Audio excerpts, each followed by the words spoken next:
The invitation. The Grand Hall of Concord on Idrith Prime shimmered with light refracted through crystal domes, casting rainbow hues across the polished obsidian floor. Representatives from 127 sapient species sat in solemn circles, antennae twitching, fins flexing, fur bristling, each one aware that today was historic. After 3 centuries of watching Earth rise, the Galactic Council had made a unanimous decision. Humanity would be invited to join their ranks. High Chancellor Erupts of the Varn Dominion, a serpentine being with gold-scaled folds and 6 eyes, rose from his dais. "The human delegation has arrived," he announced, his voice resonating in over 300 languages via real-time neural harmonics.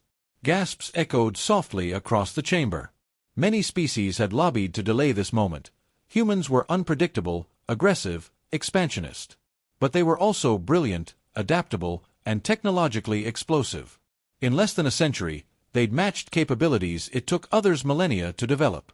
If humanity wasn't brought into the fold, it might decide to build its own. And that was the true fear. 2 humans entered. One was tall, dressed in deep navy formalwear with a subtle Earth flag on the collar, Ambassador Sarah Malik. Beside her walked a silent man, broad-shouldered, unreadable behind sharp eyes. No introductions were given. Sarah stepped forward and bowed slightly. "Esteemed members of the Galactic Council, on behalf of the United Terran Directorate, we acknowledge your offer and the generous terms included in your diplomatic package." There was a pause as her translator paused for effect. "Earth declines." Silence fell like a dropped star. "Declines." Erupts blinked all 6 eyes. Is there a misunderstanding in our offer? The translation matrix." Sarah shook her head politely. "No misunderstanding. Earth appreciates your invitation. We simply choose not to negotiate at this time." Murmurs swept through the chamber. A diplomatic refusal wasn't unheard of. But a flat refusal? With no counteroffer, no engagement? This wasn't arrogance. It was something more unnerving: certainty. Ambassador Sarah continued. "We will remain in friendly, neutral relations with Council-affiliated civilizations. Trade may continue where mutually beneficial. But Earth will not enter into political union or treaty negotiations under current conditions." "And what conditions," interrupted Councillor Gretack of the Syrinx Hive, "do you require to begin negotiation?" "We have no stated conditions at this time," Sarah replied, smiling faintly. "Should that change, we'll notify you." The silence stretched. Then, with a respectful nod, the humans turned and left. No demands. No explanations. No threats. Only absence. Panic didn't start immediately. The Council prided itself on diplomacy. But in the hours that followed, cracks formed. "What do they mean, no stated conditions?" hissed Veletix of the iOS, his eye stalks vibrating. "They're hiding something." "It's a power play," spat Admiral Tieler from the Trelkin war block. "They're showing teeth without barking. This is what predators do before they pounce." "Or," added Councillor Dravey of the Nail, "they've simply realized they don't need us." That hit harder than any threat. The Council had always seen itself as the galaxy's brain, managing, integrating, guiding younger species. But humanity wasn't behaving like an upstart. It wasn't groveling for technology or seats of power. It had looked centuries of galactic authority dead in the eyes, and walked away. A closed emergency session convened that night. Surveillance reports on Earth were reviewed again. New intelligence was requested. Every possible reason for the refusal was discussed. Were they planning their own union? Had they already made a secret alliance with an outer rim power? Did they suspect Council corruption? But as days passed, Earth remained silent. No messages. No demands. No further engagement. Just cold, professional indifference. Back on Earth, Ambassador Sarah watched the stars from a quiet orbital lounge. She sipped a clear drink and spoke softly to the man beside her, the same silent figure from the council chamber. "You think they'll react predictably?" she asked. "They always do," he said. "They talk because they fear silence. And they fear us more when we say nothing at all." She chuckled. "Good. Let them stew. The first one to talk always loses the negotiation." The panic begins. 12 cycles had passed since Earth's blunt rejection, yet the Grand Hall of Concord was far from settled. What should have been a diplomatic footnote had instead unraveled into full-blown institutional unrest. In Sector Room 7, High Chancellor Eurex floated within a zero-gravity debate chamber, his scaled coils wound tighter than usual. Across from him, Councillor Grethak of the Syrinx Hive skittered in frustrated loops, his bioluminescent carapace pulsing with agitation. "They're posturing," Grethak snapped. "This is a prelude to unilateral expansion. Humans don't reject unity unless they intend to replace it." Eurex resisted the urge to hiss. "You're assigning motives without proof. They have refused negotiations, not declared war." "But silence is their weapon," Admiral Tieler growled through the secure feed from his warcruiser in orbit. "They're moving fleets. Subspace wakes confirm 3 Terran battlegroups mobilized toward unregulated zones." "Exercise drills," offered Councillor Dravey of the Nail, the Council's pacifist bloc. "We do the same." "No," Tieler countered. "They're maneuvering near former expansion routes of the now extinct Zarn Empire. Strategic territory. Resource-rich. Militarily invaluable. They're making moves, even if they don't say it." Eurex's minds raced. It wasn't just the refusal, though that had been shocking enough. It was what came after. Nothing. No rebuttal. No emissaries. No second thoughts. Just perfect, unnerving silence. And for a body like the Galactic Council, whose power was rooted in constant discussion and negotiation, that silence was louder than any declaration of war. Meanwhile, in the shadowed depths of the Grell archives, a different kind of panic was unfolding. Historian-linguist Vailn was poring through thousands of years of Council records. A quiet xenoscholar from the aquatic world Tenvar, Vailn had no interest in politics. But patterns fascinated him, and what he saw terrified him. He summoned his superior. 3 species in Council history ever refused initial diplomatic overtures, Vailn whispered, his gills fluttering nervously. 3, his superior blinked. "I thought the Andarii were the only ones." "Incorrect. The Andarii, the Drenville, and now humanity. The first 2. Both were exterminated. Not by war, by isolation. They were so fundamentally different that no one could understand them. And so, their worlds were quarantined. Ignored until they faded into extinction." His superior paled. "You think humans are another divergence?" "No. Worse. The others feared the Council and ran. The humans understand the Council, and simply walked away." The panic spread into less visible circles: finance, trade, and intelligence.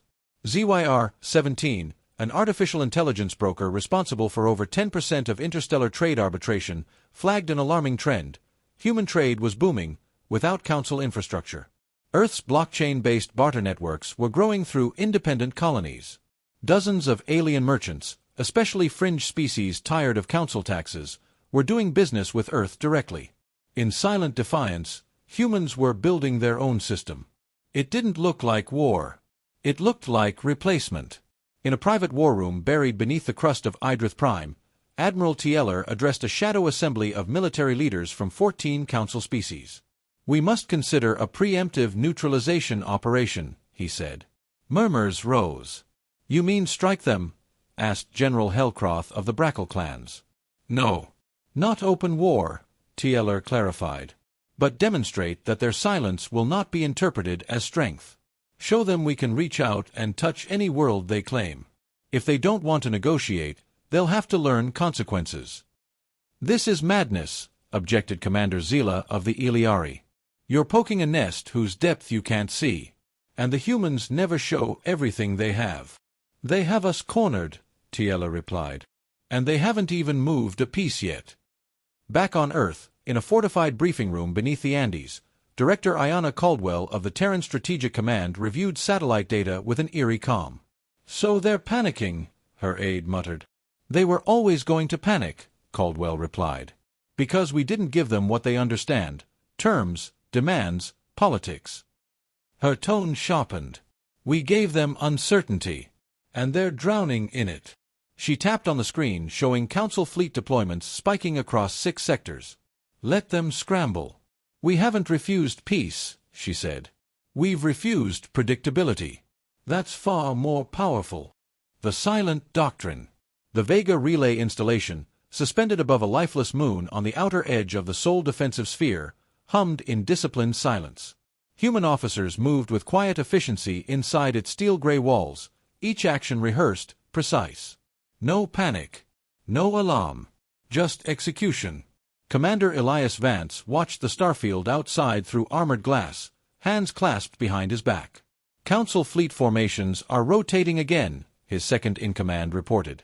5 detachments now shadowing neutral trade corridors. Their posture is defensive, but twitchy. Vance nodded. Let them twitch. He didn't look worried. In fact, he rarely showed anything but a calm, deliberate stillness. That made him unnerving to many, but respected by all. Behind them, the conference room doors opened. Director Ayanna Caldwell entered, flanked by a single escort drone. A hush fell as she approached the central display.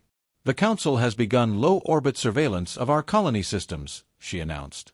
"Passive scans only, for now. They're searching for leverage." "And what will they find?" Vance asked. Caldwell allowed a faint smile. "Exactly what we want them to." Hours later, in a secured sub-basement below Earth's Terran Strategic Command, Caldwell sat across from a delegation of hand-picked civilian analysts. Historians. Economists. Psychologists. One of them, Dr. Anya Rios, a political philosopher, spoke quietly. "The Galactic Council doesn't understand our silence. Because to them, negotiation is civilization. It is control." "Go on," Caldwell prompted. "Their entire power structure is built on the assumption that all advanced species value stability over autonomy. But humans don't follow that script. We're not afraid of chaos. We came from it. We were forged in it." Another analyst added, "They expect demands, threats, offers. That's the language of power to them. But we're using a different one, absence. It's unnerving because it removes their ability to respond predictably." Caldwell nodded. "It's working then." Anya leaned forward. "It's more than that. It's doctrine." Caldwell tapped a button. A phrase appeared on the screen. "Silent equilibrium." "This is the doctrine," she confirmed. "Strategic ambiguity. No negotiation without strategic asymmetry. Never explain. Never demand. Only act." There was a pause. One of the junior analysts blinked.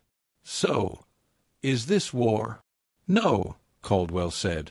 "This is clarity. Negotiation happens when both parties are uncertain. But we're not uncertain. They are. And that's the point." Elsewhere in the galaxy, the effects of the doctrine were being felt. On the colony world of Paren 4, an independent trade hub with no formal ties to Earth, a delegation of Yivern traders reported an alarming trend. Terran companies were building infrastructure there, quietly, efficiently, and without politics. They arrive with tech, fix what's broken, build hospitals, upgrade communications, one merchant told his council liaison. They don't ask for land. They don't even hang flags. They just improve things, then leave. The liaison was baffled. "And they don't ask for anything?" The merchant shook his head. "Not directly. But everyone wants them to come back." Council records quietly noted this. Earth wasn't negotiating because it didn't have to. It was earning loyalty the old-fashioned way, results. Back at the Grand Hall of Concord, panic had shifted to paranoia. Councillor Dravey of the Nail tried to sound calm as she addressed the emergency chamber. "We must stop treating silence as a threat. If we pressure them further, we may escalate what isn't even a conflict." Tieler slammed a datapad onto the table. "They've deployed an entire fleet to Sector G9. That sector borders 5 of our member worlds. That is not peaceful." "Yet not one shot has been fired," Dravey countered.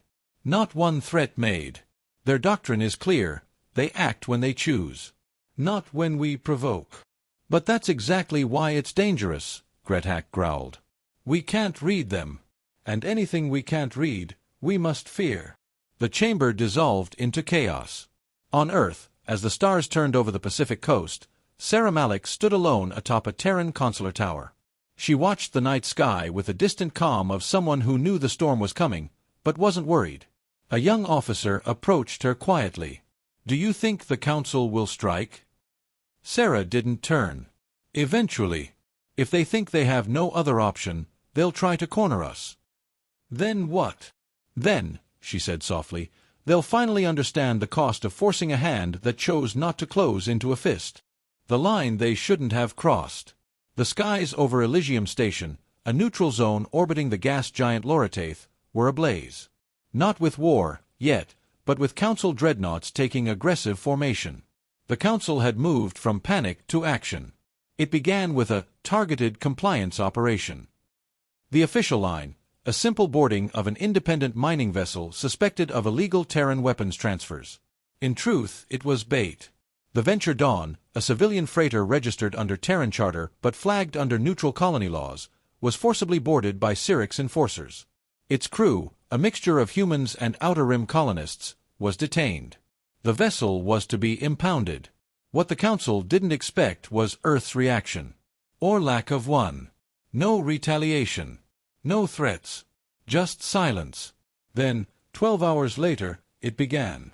Across 17 border sectors, every human vessel disappeared, vanished from long-range sensors, comms dark. Civilian traffic halted. Trade lines froze. Embassies powered down. Terran space was quiet as a tomb.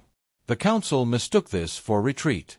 Then, from the Sol Core network, a message pulsed across every Council communication node. 3 words. Protocol Shadow, initiated.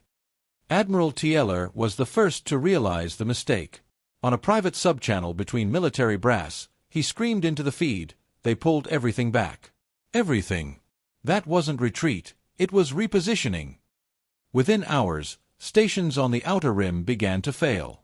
Not from weapons. From systems. Communications collapsed. Power grids shorted. Gravity wells flickered. Earth hadn't sent ships. They had left code. Embedded quietly, through years of trade and cooperation, in every compatible alien system Earth had touched. One Council engineer stood gaping at his console as the readouts on a planetary defense ring began to loop in an elegant but unreadable human script. This is Terran code," he whispered. "It's not just in our systems, it owns our systems." No one had noticed. No one had thought to check. Why would they? Earth had never asked for power. Because it had already taken access. Back on Earth, in a darkened command chamber beneath Johannesburg's Terran Command Corps, Director Ayanna Caldwell addressed her generals. "This was never about war," she said. "It was about showing that they are not indispensable." That silence wasn't surrender. It was strategy. Commander Vance leaned forward. "And what now?" "We open the door. Just a crack." She nodded to her aide, who transmitted a simple statement to the Galactic Council's core network. "The United Terran Directorate is willing to resume diplomatic communication under revised terms." The Council erupted. In the Grand Hall of Concord, High Chancellor Eurex stared at the statement, his 6 eyes dry and blinking. "What terms?" he rasped. There were none listed. Councillor Dravey looked grim. "They want us to ask." It was humiliation, but also salvation. Every system the humans had just shut down could be reopened, repaired, and stabilized. If the Council chose to accept Earth's new position. And what was that position? Not one of conquest. Not even one of overt control. But undeniable leverage. "They've rewritten the definition of negotiation," muttered Gretac. "No," Dravey corrected softly. "They've shown us we never had the leverage we thought we did. Earth never wanted to join our table. They built their own." On Elysium Station, the Syrinx enforcers who had detained the Venture Dawn awoke to find their weapons disarmed, the cell doors open, and their vessel's AI replaced by a serene Terran voice. "Please vacate the vessel. You are now guests of the United Terran Directorate." The crew of the Venture Dawn was recovered without a shot fired. Earth didn't raise its voice. It simply spoke last.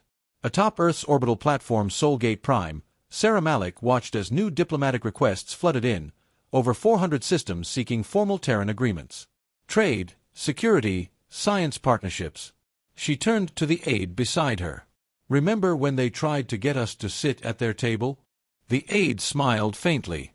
Now they want to sit at ours. Sarah's voice was quiet, but unyielding. And this time, we get to say no.